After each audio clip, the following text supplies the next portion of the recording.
Hello, I'm Michael Steinmacher, Director of the Barr Memorial Library at Fort Knox, Kentucky. Today I'm talking with Todd Hosea, who is the author of the Reaper series, which includes Steal the Reaper and Hunt the Reaper.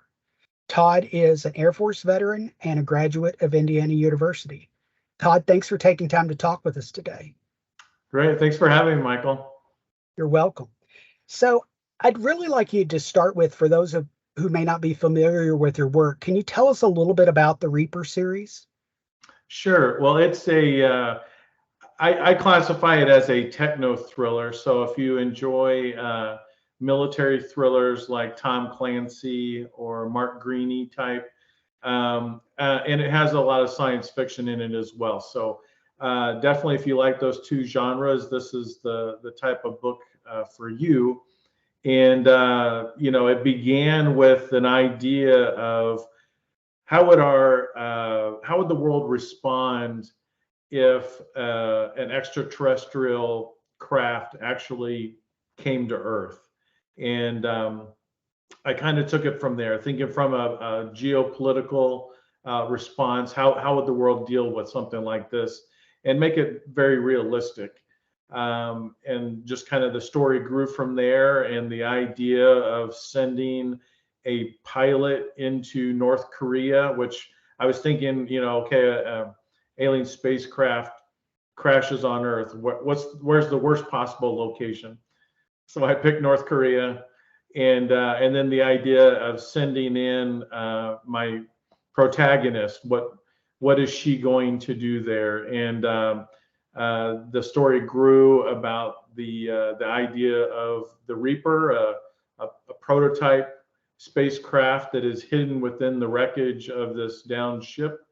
And how does my main character get over there and actually fly a spacecraft that is light years beyond anything she's ever seen before? So it was a fun book to write. It really took off when for me, with a military background, I really focused on the technical aspects of our military response.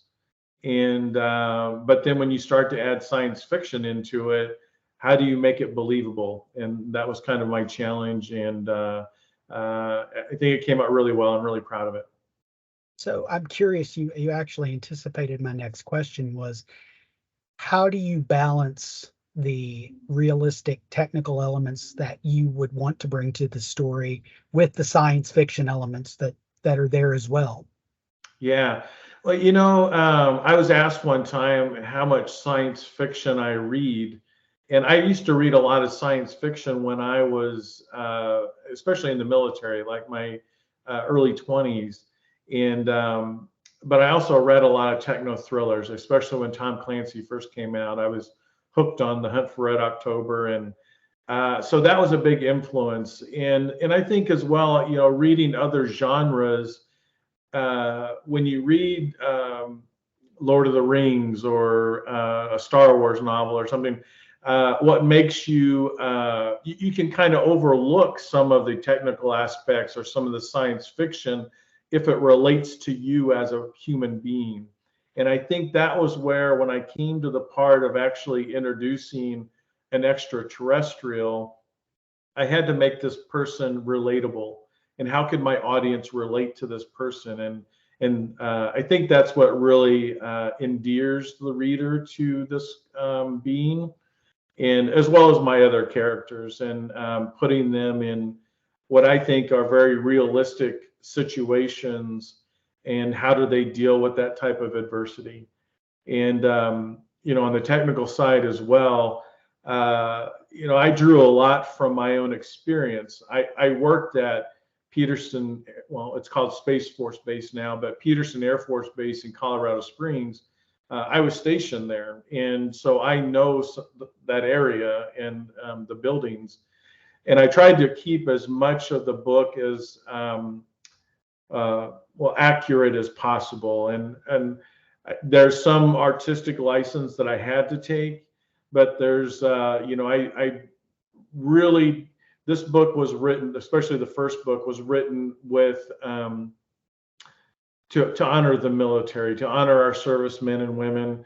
And I wanted it to be as accurate as possible. And so I did the research and interviews and drew upon my own experience to try to capture that and make it as realistic as possible. And but I did put a disclaimer in the front of the book that, you know, anything I might have missed, please, you know, give me a pass on that. But so far, I've gotten good reviews. You know, the funny thing is, the beginning of Steal the Reaper takes place at Camp Lemonnier in Djibouti, and we have a military base there. And I had researched it. There's amazing how much I guess I'm pretty fortunate in this day and age where we have access to the internet.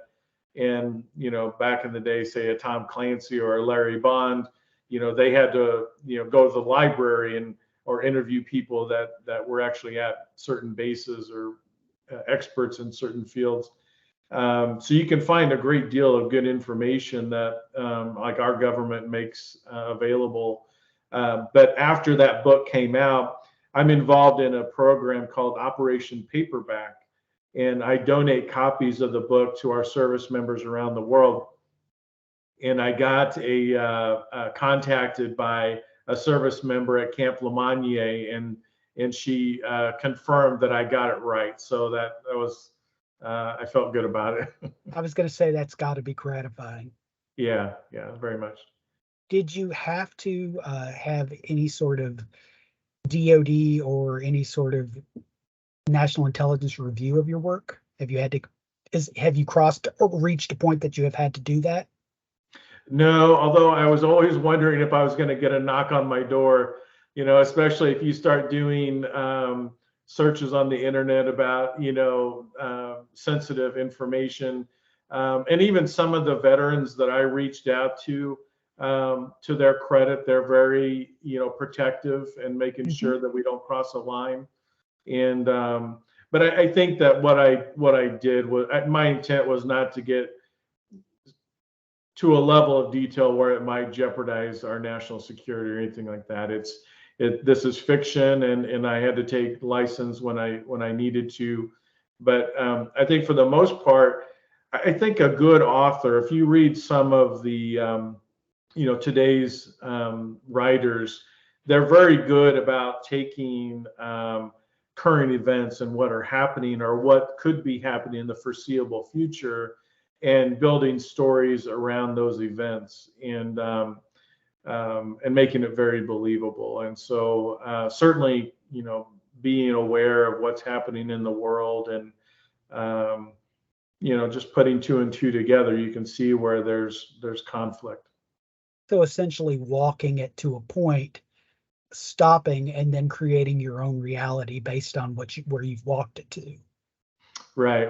And again, there's a lot of information available if you're willing to do the research. And you know, again, you know, there's nothing in my book that is, you know, classified, but it's you can draw enough conclusions where you can build a story from it. And you know, again, as long as you're, you know, letting people know that this is fiction and there's creative license taken, but you want to make it as believable as possible.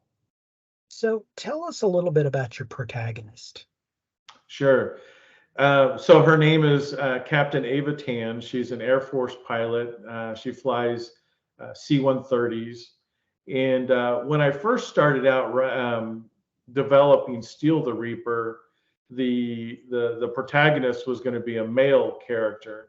But as I started doing my North Korean research, it really kind of made sense because, and I say this, a good part of the first book takes place in North Korea, and one of the main characters is a general in the North Korean military, and obviously that's probably a male dominant service branch.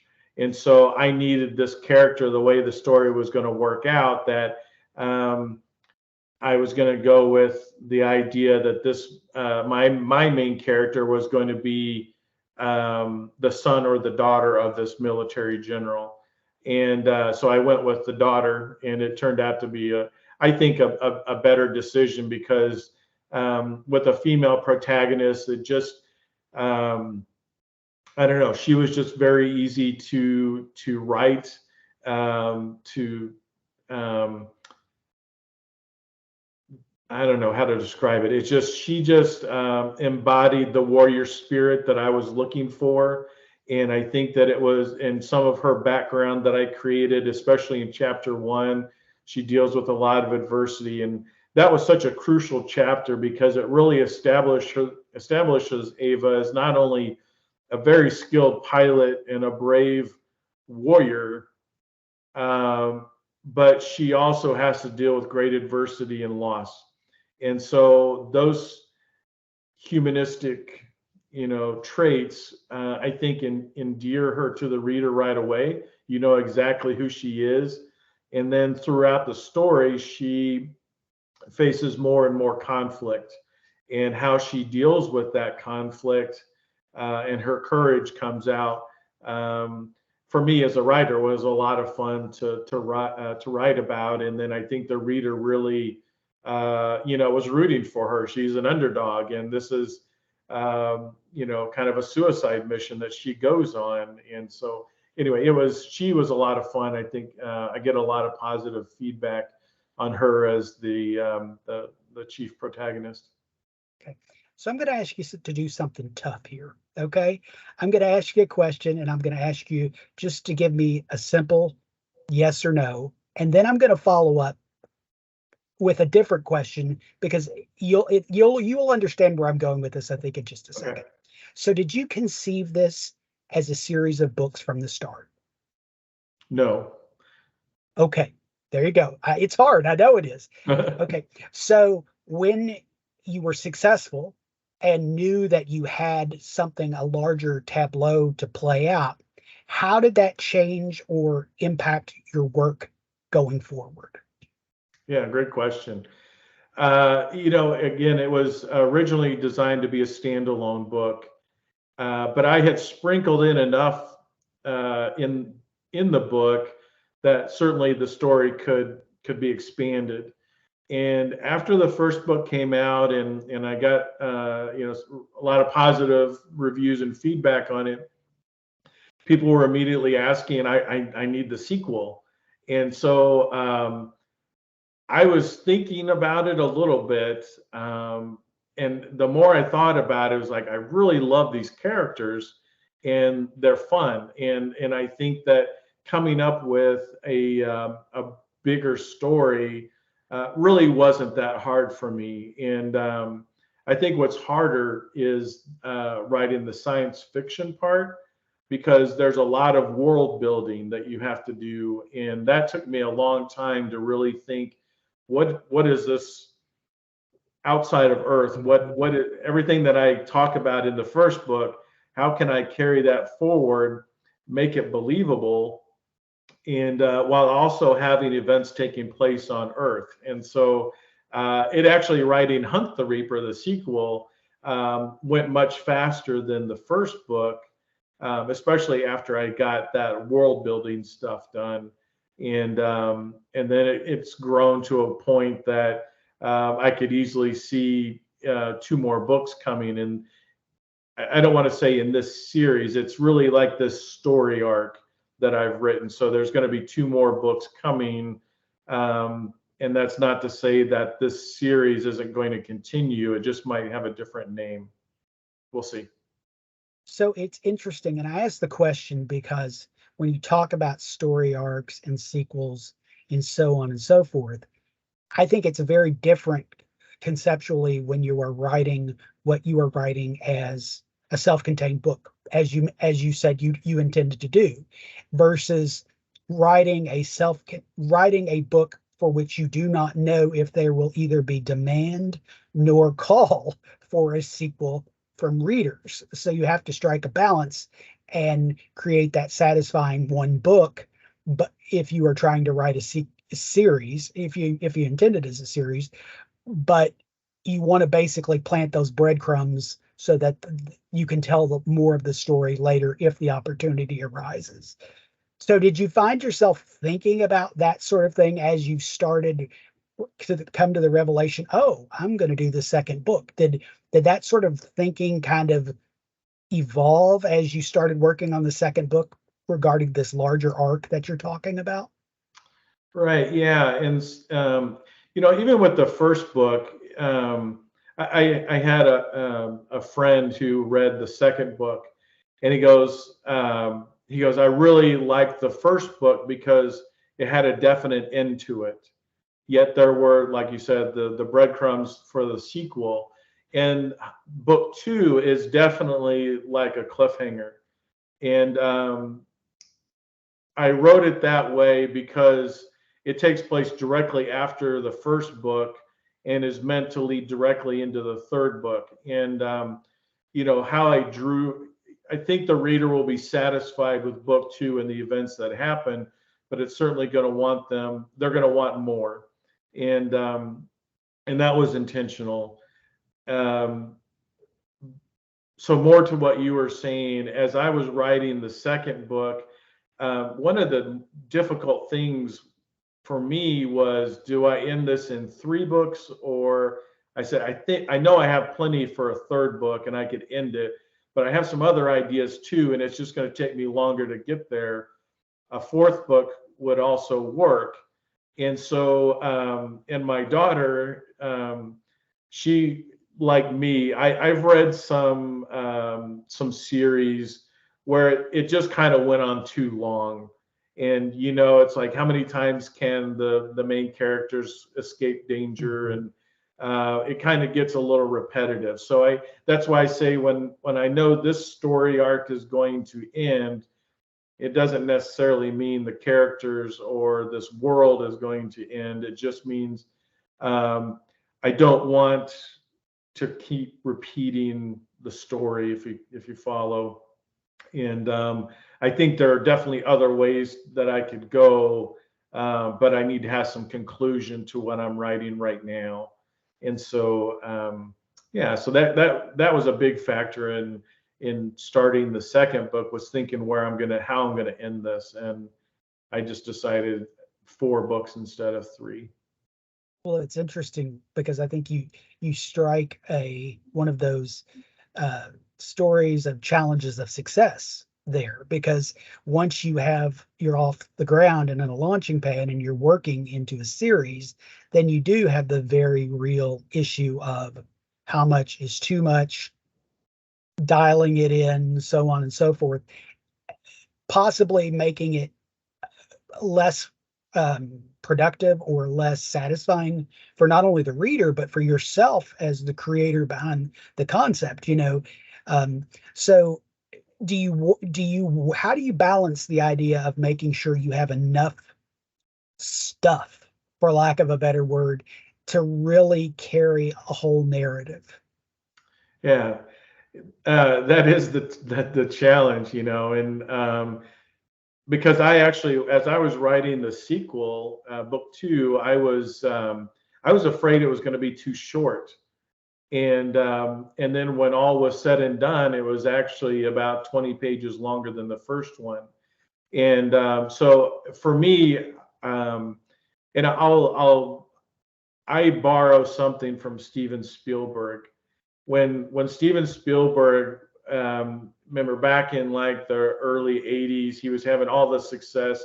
Yeah, I mean, with Jaws and then E.T. and Raiders of the Lost Ark, he was having this enormous box office success. And he was criticized a great deal by the establishment that his movies were made to sell, and they weren't, maybe artistic enough. But Steven replied and said, I'm making the kind of movies that I want to see. And I think that as a writer, you have to stay true to yourself. And I've heard that there's kind of two ways to approach writing. You either write for yourself and you take the risk of not appealing to audiences, or you write to an audience. And I think a lot of writers who do this for a living understand how to write for an audience, so they know how to write it just enough so they can keep that series going. And I'm more of the first kind, where I'm really telling a story that I feel I need to tell for myself, and I hope that people really enjoy it. Um, and so as I've started to dig, when I started digging deeper for the sequel, um, you just start identifying with each character how much information do I need to give the reader? How much can I let them figure it out for themselves? Uh, I'm one that I'm big on pace. I like books that keep you moving. So I try not to get bogged down in too much detail.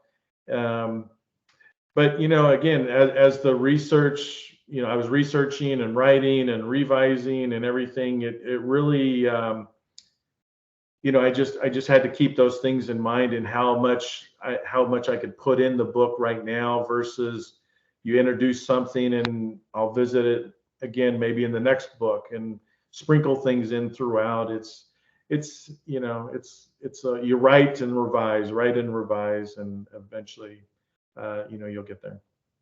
So I'm curious. You mentioned Spielberg. I know you're a fan of the original Star Wars trilogy by Lucas.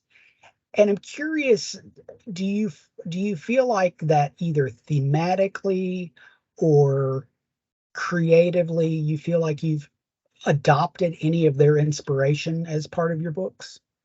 Oh, absolutely. It's a tip for writers that I've learned from others. You don't always have to be writing to grow your skills, and so a lot of times I watch movies now more for educational purposes. I'm studying pace and character development or expressions, or I'm listening to sounds. Um, and so, especially looking back at those movies, I grew up with the original trilogy and Raiders of the Lost Ark. And so, when I look back and I watch, say, a documentary on George Lucas or Steven Spielberg's life, I look at the adversity that they went through just trying to get those movies made and follow their dream.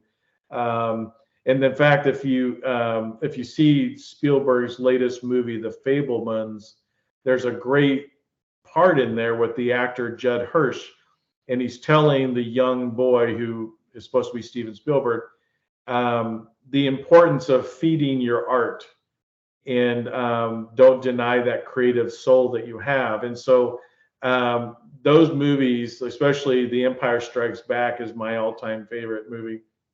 And so that movie had such an impression on me as a young boy in, expanding my imagination of what's possible. And so looking at the way that those stories were developed, and the interaction between characters and the kind of the sarcastic humor and stuff like that, it's in there, and just same for reading Tom Clancy or Michael Crichton. Those were major influences in my life. And it's funny how when I started to write the first book, how those influences were coming out. So yeah, so they were great. So those who know me probably think I'm going to go down some uh, rabbit hole, and my genre roots and fanboy roots are going to start showing. But I'm not really. I am really keeping this about you and your books. But I'm curious, what about The Empire Strikes Back makes it a story that you can come back to over and over again? Uh, well, one, you've got a couple of different themes going on. You've got the hero's journey, with Luke, and for us back in the day, we had no idea that Darth Vader was his father. So that big reveal at the end is something. Not only was it very powerful when you first saw it back then, so that is something that I try to keep in my books.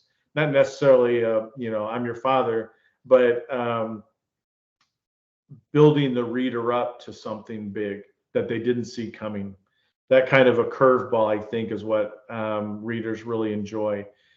You've got romance. You've got the the Han and Leia are kind of almost the same, and so getting their relationship off the ground is fun to watch. And quite honestly, when I first saw the first Star Wars in the theaters, the opening scene with the stormtroopers blasting their way onto the rebel ship, that had such an impression on me that I was always rooting for the Empire. So I've always loved stormtroopers. I was big on Darth Vader in the first two movies. I kind of I was kind of sad with the Return of the Jedi. I just felt like, this ultimate villain, he actually is a father at heart. And so it's a good story. But I was just so into, I love the Empire. They had all the neat toys and all that.